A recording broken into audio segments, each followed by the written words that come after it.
Tradición, para una estirpe dotada de la voluntad de volver a situar el énfasis en el ámbito de la sangre, es palabra fiera y bella. Que la persona singular no viva simplemente en el espacio. Que sea, por el contrario, parte de una comunidad por la cual debe vivir y, dada la ocasión, sacrificarse. Esta es una convicción que cada hombre con sentimiento de responsabilidad posee, y que propugna a su manera particular con sus medios particulares. La persona singular no se halla, sin embargo, ligada a una superior comunidad únicamente en el espacio, sino, de una forma más significativa aunque invisible, también en el tiempo. La sangre de los padres late fundida con la suya, él vive dentro de reinos y vínculos que ellos han creado, custodiado y defendido.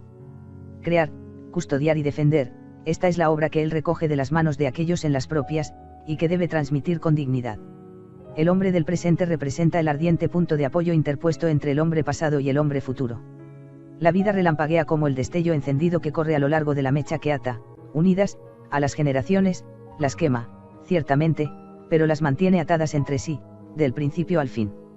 Pronto, también el hombre presente será igualmente un hombre pasado, pero para conferirle calma y seguridad permanecerá el pensamiento de que sus acciones y gestos no desaparecerán con él, sino que constituirán el terreno sobre el cual los venideros, los herederos, se refugiarán con sus armas y con sus instrumentos.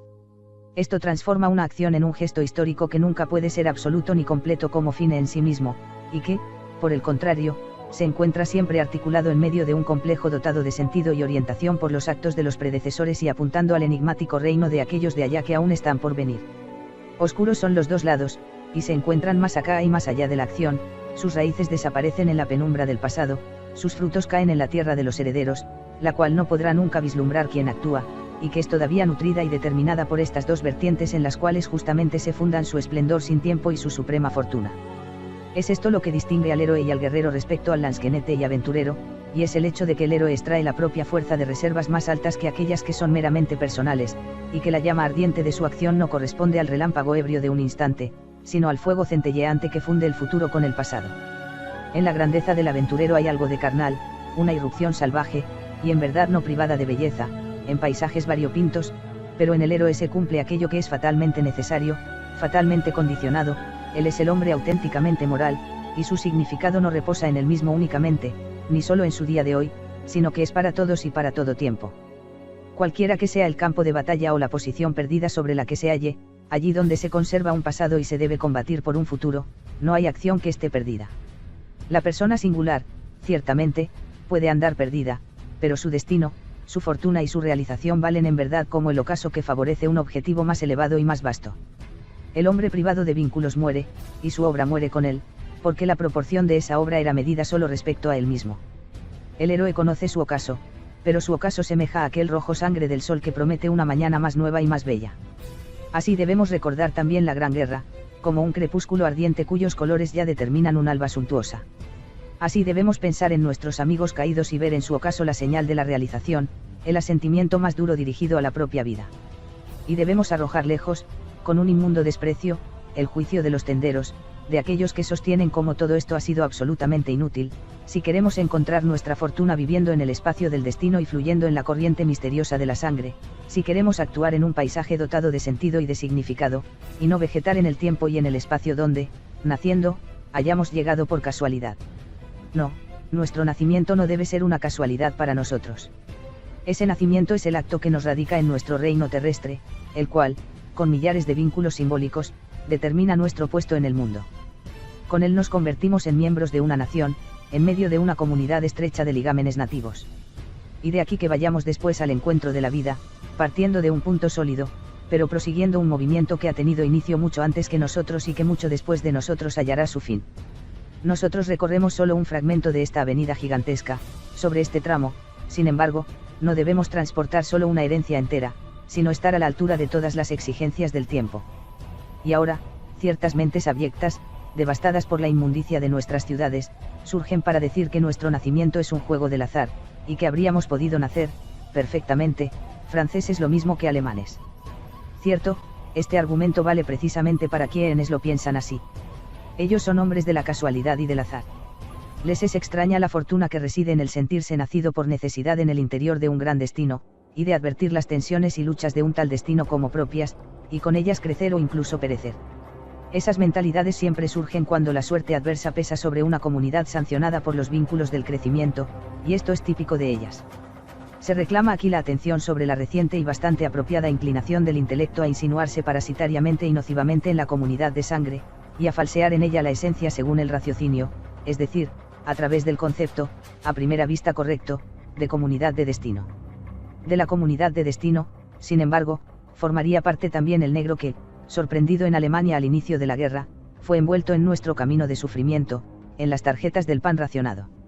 Una comunidad de destino, en este sentido, se halla constituida por pasajeros de un barco de vapor que se hunde, muy diversamente de la comunidad de sangre, formada esta por hombres de una nave de guerra que desciende hasta el fondo con la bandera ondeando.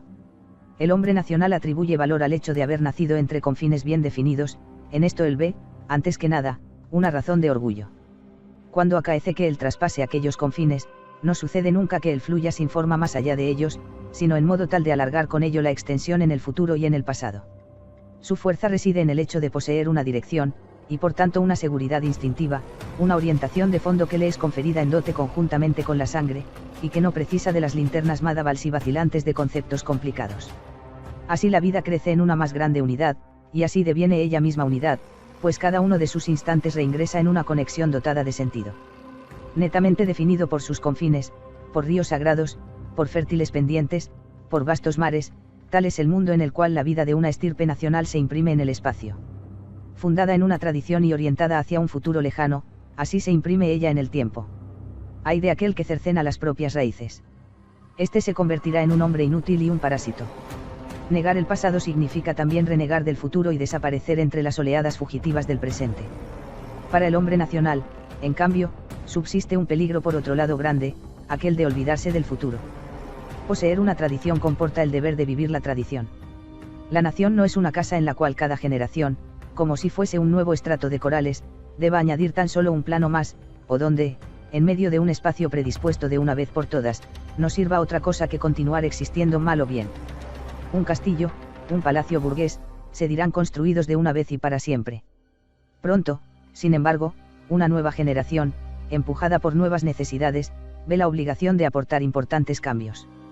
O por otro lado la construcción puede acabar ardiendo en un incendio, o terminar destruida, y entonces un edificio renovado y transformado viene a ser construido sobre los antiguos cimientos. Cambia la fachada, cada piedra es sustituida, y todavía, ligada a la estirpe como se encuentra, perdura un sentido del todo particular, la misma realidad que fue en un principio. Tal vez puede decirse que incluso tan solo durante el Renacimiento o en la Edad Barroca ha existido una construcción perfecta. ¿Acaso es que entonces se detiene un lenguaje de formas válido para todos los tiempos?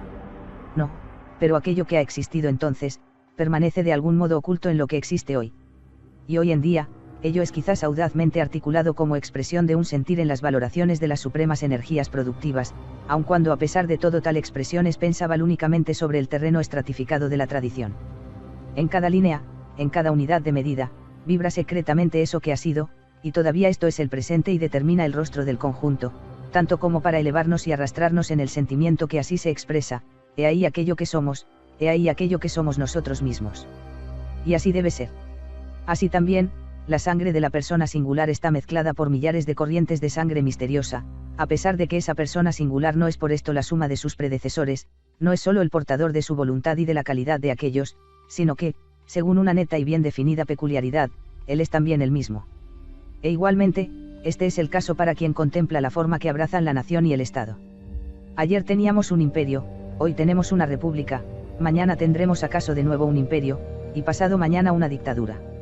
Cada una de estas figuras guarda, como invisible heredad, más o menos oculta en la profundidad de su lenguaje de formas, el contenido de aquello que es pasado, cada una de ellas tiene en cambio el deber de ser en todo y por todo ella misma, porque sólo así será alcanzada la plena valoración de la fuerza.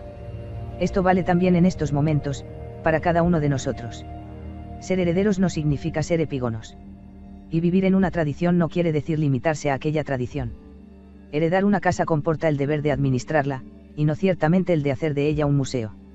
Se conservará así el consejo de los ancestros, el reino deberá permanecer para nosotros. 1, dijo Lutero depositando la piedra para edificar una iglesia, él sabía bien que un reino y un edificio, una fuerza y su expresión temporal, no son la misma cosa. En verdad, el reino deberá permanecer para nosotros, y esto vale también para cuanto nos ocupa, y una semejante voluntad de lo esencial se refiere también a nuestra real tradición, con la cual podemos contar bajo el techo de una república con la misma seguridad con la que puede acomodarse bajo un imperio. Aquello que de verdad importa es que la gran corriente de sangre se sirva de cada medio y de cada dispositivo ofrecido por el tiempo. Si un enfrentamiento se consuma con los medios de una república o con aquellos del directorio, en cada caso uno solo y el mismo será el resultado, siempre que se alcance un tal resultado. En la época del arma blanca se debía vencer con la espada, en el tiempo de las máquinas, con las ametralladoras, los tanques, los enjambres de bombas y los asaltos con gas. En una época patriarcal, un ejército debía tener fe en la lucha por el propio soberano y señor. En el tiempo de las masas puede uno ilusionarse con afrontar la muerte en nombre de cualquier progreso de naturaleza civil o económica. Las propias ideas, la propia fe y moralidad aparecerán cambiantes según la iluminación de los reflejos de las épocas. Precisamente así, cambiantes deberán ser, y esto no dependerá, por cierto, de las propias visiones particulares, de las preguntas singulares o de objetivos contingentes, dependerá del hecho de que toda la fuerza de aquellas ideas, fe y moralidad, deberá ser realizada en el ámbito del Reich. También a nosotros nos ha sido impuesto el deber de apuntar hacia tal realización.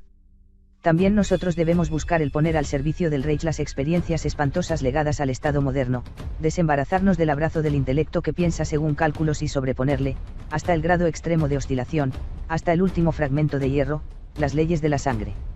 Solo entonces viviremos la tradición. Estamos aún bien lejos de ello. Y es justamente la ostentación de formas externas de la tradición, propia de la actual juventud, lo que constituye la señal de una falta de fuerza interior. No vivamos en un museo, sino en un mundo activo y hostil. No es tradición reavivada aquella que el viejo soltero ostenta pintada sobre la propia cajetilla de cigarros, o aquella exhibida en el adorno blanco y negro estampado sobre cada cenicero y sobre los tirantes. Esta no es sino propaganda en el sentido deteriorado, como, igualmente, formas de propaganda de pésimo gusto son en gran medida nuestros desfiles, las celebraciones conmemorativas y las jornadas de honorificación, empalagoso kitsch, bueno solo para conquistar a algún simpatizante. Preparaos para una nueva batalla de Rosbach, 2, que será realizada según las formas más auténticas de nuestro tiempo, y entonces lo antiguo, desde allá arriba, se sentirá por ello de nuevo y sumamente alegre. No escribáis una nueva novela de Federico, el Grande, sino la novela nacional de nuestro tiempo, para la cual la materia la tenéis desplegada ante los ojos, multiforme como la vida misma. No viváis como soñadores en un tiempo perdido, sino buscad crear para la República una fuerza de choque y una potencia orientada según la corriente de la sangre, o si no, si esta República no admite endurecerse, rompedla. No os cozáis a fuego lento en el recuerdo del bastón de mando de Federico Guillermo y, 3, que en verdad fue esencial a su debido tiempo, pero daos cuenta que del tiempo dependen los métodos sociales y que hoy todo se rige sobre la posibilidad de hallar una causa capaz de envolver también al trabajador en el frente nacional, como ya ha sucedido en otros países. Sed en todo y para todo aquello que sois, entonces vuestro futuro y vuestro pasado vivirán en el fulcro, en el punto de apoyo ardiente del presente y en la más auténtica alegría de la acción. Tendréis entonces la verdadera tradición viviente y no solo su centelleante reflejo, el cual podría proyectarse en cualquier sala de cine ciudadana.